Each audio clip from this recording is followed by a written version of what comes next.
For Whom the Bell Tolls, Chapter 24, by Ernest Hemingway. Now the morning was late May, the sky was high and clear, and the wind blew warm on Robert Jordan's shoulders. The snow was going fast, and they were eating breakfast. There were 2 big sandwiches of meat and goaty cheese apiece. And Robert Jordan had cut thick slices of onion with his clasp knife, and put them on each side of the bread and cheese between the chunks of bread. "You will have a bread that will carry through the forest to the fascists," Agustin said, his own mouth full. "Give me the wineskin and I will rinse the mouth," Robert Jordan said, his mouth full of meat, cheese, onion, and chewed bread. He had never been hungrier, and he filled his mouth with wine, faintly tarry tasting, from the leather bag, and swallowed. Then he took another big mouthful of wine, lifting the bag up to let the jet of wine spurt into the back of his mouth, the wineskin touching the needles of the blind of pine branches that covered the automatic rifle as he lifted his hand, his head leaning against the pine branches as he bent it back to let the wine run down. "Does thou want this other sandwich?" Agustin asked him, handing it toward him across the gun. "No, thank you. Eat it." "I cannot. I'm not accustomed to eat in the morning." "You do not want it, truly?" "Nay, take it."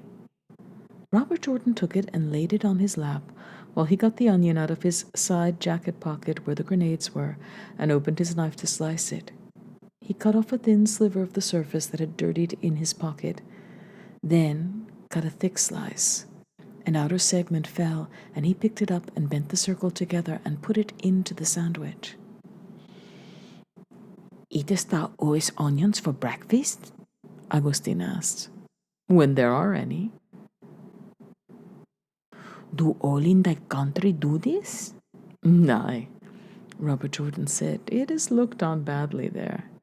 "I am glad," Agustin said. "I had always considered America a civilized country." "What hast thou against the onion?" "The odor." "Nothing more. Otherwise it is like the rose." Robert Jordan grinned at him with his mouth full. "Like the rose," he said. "Mighty like the rose. A rose is an onion." "Thy onions are affecting thy brain," Agustin said. "Take care." "An onion is an onion is an onion," Robert Jordan said cheerily, and he thought, "A stone is a stein, is a rock, is a boulder, is a pebble." "Rinse thy mouth with wine," Agustin said. "Thou art very rare, Ingles. There is a great difference between thee and the last dynamiter who worked with us." "There is one great difference." "Tell it to me." "I'm alive, and he is dead," Robert Jordan said. Then, "What's the matter with you?" he thought. "Is that the way to talk? Does food make you that slap-happy? What are you, drunk on onions? Is that all it means to you now? Never meant much," he told himself, truly. He tried to make it mean something, but it never did. There's no need to lie in the time that is left. "No," he said seriously now. "That one was a man who had suffered greatly." "And thou? Hast thou not suffered?"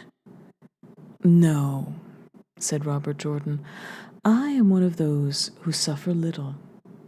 "Me also," Agustin told him. "There are those who suffer and those who do not. I suffer very little." "Less bad." Robert Jordan tipped up the wineskin again. "And with this, less. I suffer for others, as all good men should. But for myself, very little." "Hast thou a wife?" "No." "Me neither. But now you have the Maria." "Yes." "There is a rare thing," Agustin said. "Since she came to us at the train, the Pilar has kept her away from all as fiercely as though she were in a convent of Carmelites. You cannot imagine what fierceness she guarded her. You come, and she gives her to thee as a present. How does that seem to thee? It was not thus. How was it then? She has put her in my care. And thy care is to go there with her all night? With luck. What a manner to care for one. You do not understand that one can take care of one thus? Yes, but such care could have been furnished by any one of us. Let us not talk of it any more, Robert Jordan said. I care for her, seriously. Seriously? As there can be nothing more serious in this world. And afterwards, after this of the bridge, she goes with me. Then, Agustin said, that no one speaks of it further, and that the two of you go with all luck. He lifted the leather wine bag and took a long pull, then handed it to Robert Jordan. One thing more, Inglés, he said. Of course. I have cared much for her too. Robert Jordan put his hand on his shoulder. Much, Agustin said, much, more than one is able to imagine. I can imagine. She has made an impression on me that does not dissipate. I can imagine. Look, I say this to thee in all seriousness. Say it. I have never touched her, nor had anything to do with her, but I care for her greatly. Inglés, do not treat her lightly. Because she sleeps with thee, she is no whore. I will care for her. I believe thee. But more, you do not understand how such a girl would be if there had been no revolution. You have much responsibility. This one truly has suffered much. She is not as we are. I will marry her. Nay, not that. There's no need for that under the revolution, but... He nodded his head. It would be better. I will marry her, Robert Jordan said, and could feel his throat swelling as he said it. I care for her greatly. Later, Agustin said, when it is convenient. The important thing is to have the intention. I have it. Listen, Agustin said, I am speaking too much of a matter in which I have no right to interfere.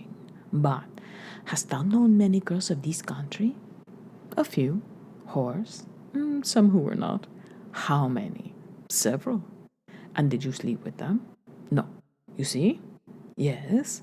What I mean is that this Maria does not do this lightly. Nor I. If I thought you did, I would have shot you last night as you lay with her. For this we kill much here. Listen, old one, Robert Jordan said. It is because of the lack of time that there has been informality. What we do not have is time. Tomorrow, we must fight. To me, that is nothing. But for the Maria and me, it means that we must live all of our life in this time. And the day and the night is a little time, Agustin said. Yes, but there has been yesterday and the night before and last night. Look, Agustin said, if I can aid thee. No, we are all right. If I could do anything for thee or for the grabbed head, no. Truly, there is little one man can do for another. No, there is much. What? No matter what passes today and tomorrow in respect to combat, give me thy confidence and obey, even though the orders may appear wrong. You have my confidence? Since this of the cavalry and the sending away of the horse? That was nothing. You see that we are working for one thing, to win the war. Unless we win, all other things are futile. Tomorrow we have a thing of great importance, of true importance. Also, we will have combat. In combat there must be discipline, for many things are not as they appear. Discipline must come from trust and confidence. Agustin spat on the ground. The Maria and all such things are apart, he said. That you and the Maria should make use of what time there is as two human beings. If I can aid thee, I am at thy orders. But for the thing of tomorrow, I will obey thee blindly. It is necessary that one should die for the thing of tomorrow. One goes gladly and with the heart light. Thus do I feel, Robert Jordan said, but to hear it from thee brings pleasure. And more, Agustin said, that one above. He pointed toward Primitivo. Is at a dependable value. The Pilar is much, much more than thou canst imagine. The old man Anselmo also, Andres also, Eladio also, very quiet but a dependable element, and Fernando. I do not know how thou hast appreciated him. It is true. He is heavier than Mercury. He is fuller of boredom than a steer drawing a cart on the high road. But to fight and to do as he is told is muy hombre. Thou wilt see.